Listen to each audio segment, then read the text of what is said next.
Alors, on reconnaît souvent l'enfant doué par sa façon de penser. On l'appelle souvent la pensée en arborescence. Qu'est-ce que c'est la pensée en arborescence?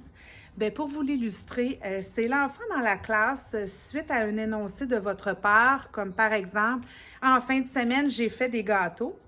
L'élève doué peut avoir tendance, lui, à lever la main et à répondre, ben moi, quand je vais être plus grand, je vais être un pompier.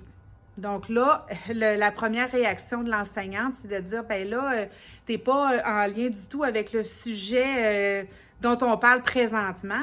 Mais pourtant, dans la tête de l'enfant doué, il s'est passé plusieurs choses et je le compare surtout à un arbre. Alors, comme un arbre, il y a plusieurs branches. Alors, avant d'en arriver à sa réponse, l'élève a fait plusieurs chemins pour arriver à sa réponse. Plus tard, je veux être un pompier. Donc, il est parti de votre énoncé en fin de semaine. J'ai fait des gâteaux. Il a dit, ah, gâteau, oui, c'est vrai, j'en ai mangé quand je suis allée au restaurant la semaine passée avec ma mère. Ah, mais là, ma mère n'est pas contente parce que j'ai oublié de faire mon sac d'école hier soir comme il faut. Ah, puis là, c'est vrai, j'ai du karaté, moi, la semaine prochaine. Hein, puis, c'est vrai, au karaté, le professeur, c'est un pompier aussi qui fait comme travail, puis c'est ça que j'aimerais faire plus tard.